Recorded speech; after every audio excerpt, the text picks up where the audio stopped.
Rebonsoir et bienvenue sur la mécanique universelle. Nous sommes toujours jeudi 24 novembre 2022 et dans cette vidéo, je voudrais préciser une chose que j'exprime depuis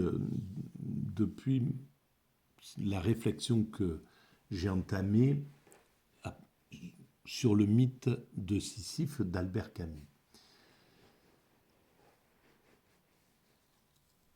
J'affirme, donc je suis un peu en combat contre cette proposition de l'absurde, telle que c'est présenté par Albert Camus et d'une certaine façon par l'existentialisme, comme une base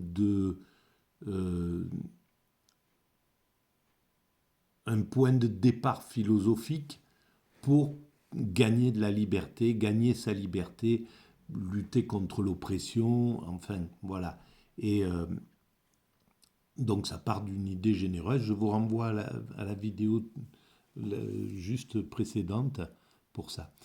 Mais dans cette vidéo précédente, j'affirme que l'humanité a besoin et que c'est une nécessité de penser qu'il y a du divin, que l'univers est créé par un principe qu'on pourrait dire cohérent par rapport à ce que les religions ont donné comme définition du divin.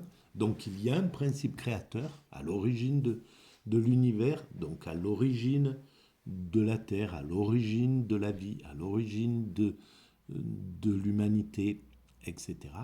Et ce qui veut dire que le principe athée ou le principe absurde, donc le monde n'a pas de sens, on n'a pas de sens, rien n'a de sens et il n'y a pas de principe créateur, ne tient pas.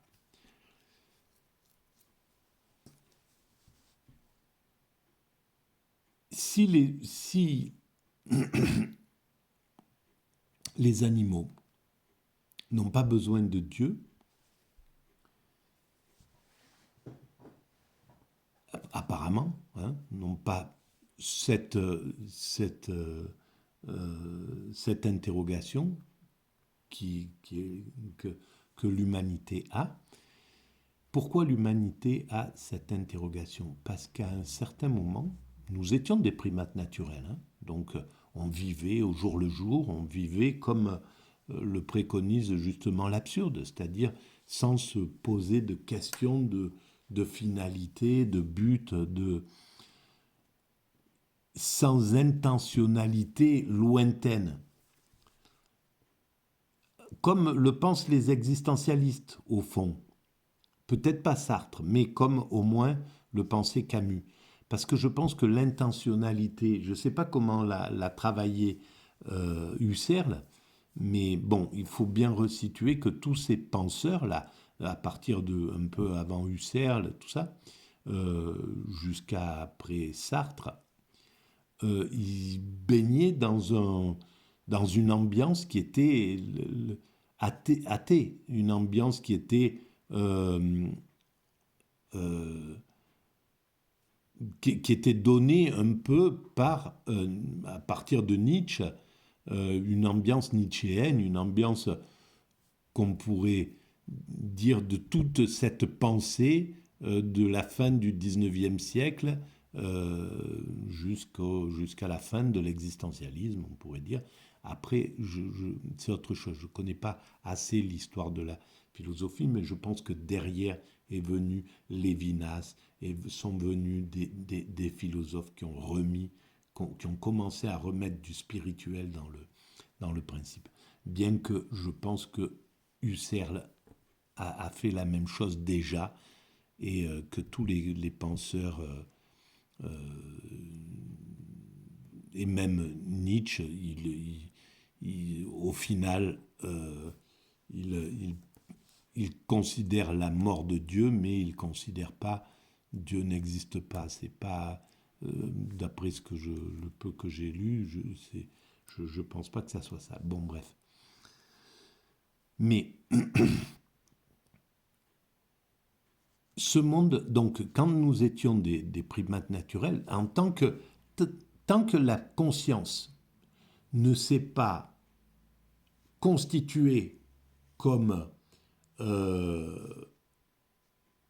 intentionnelle, en somme, intentionnelle, mais avec cette intentionnalité profonde, le progrès, tant que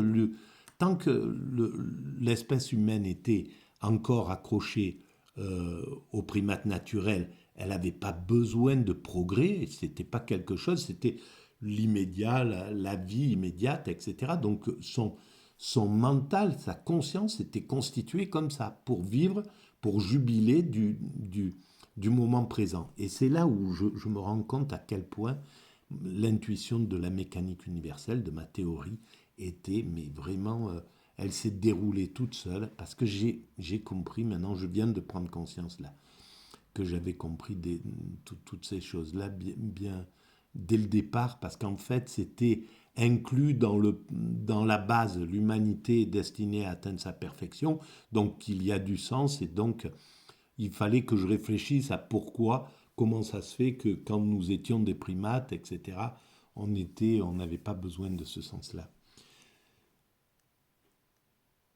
En fait, le primate naturel vit dans une sorte d'immédiat. Il vit dans l'immédiat.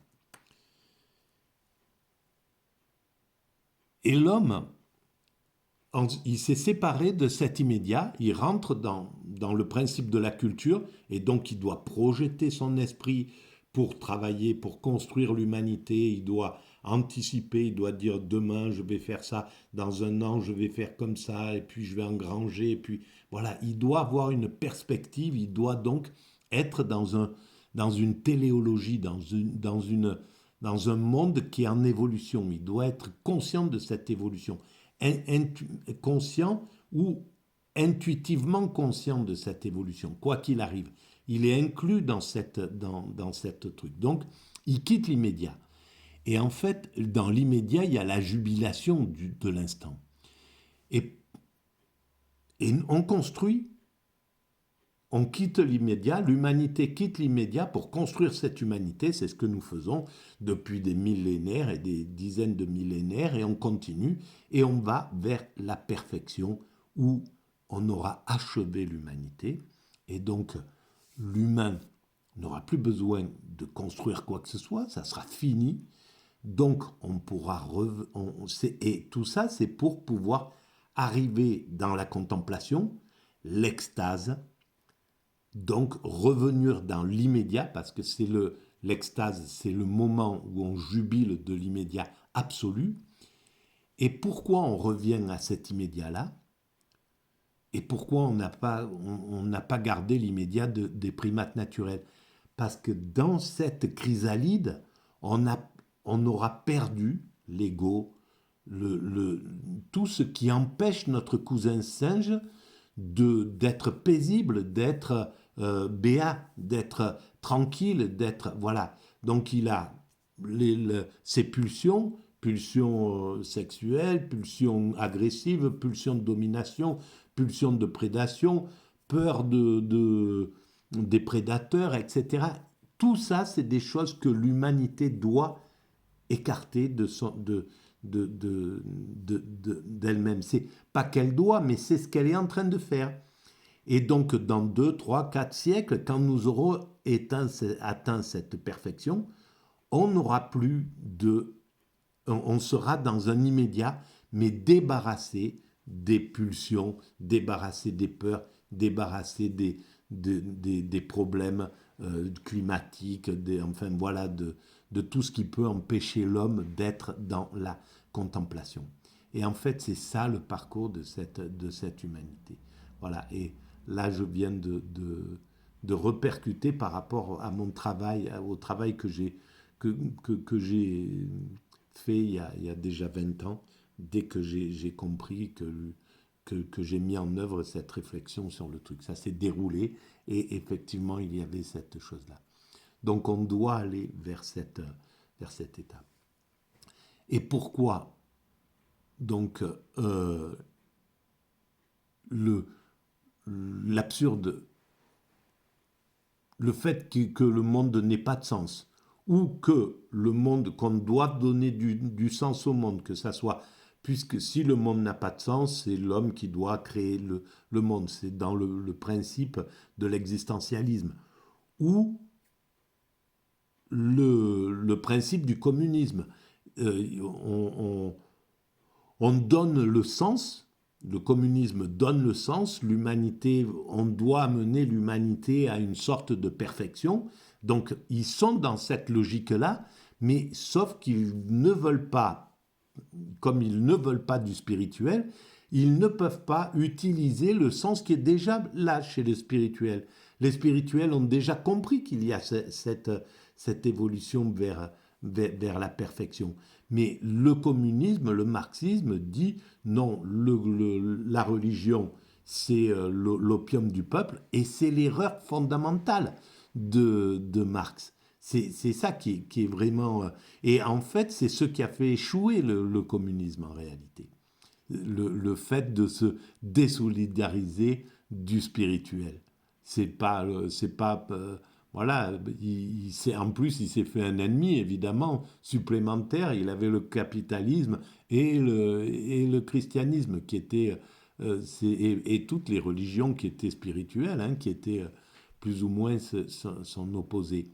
Donc ça a été l'erreur. Mais voilà, c'est qu'il manquait quelque chose au communisme pour que ce soit lui qui l'emporte.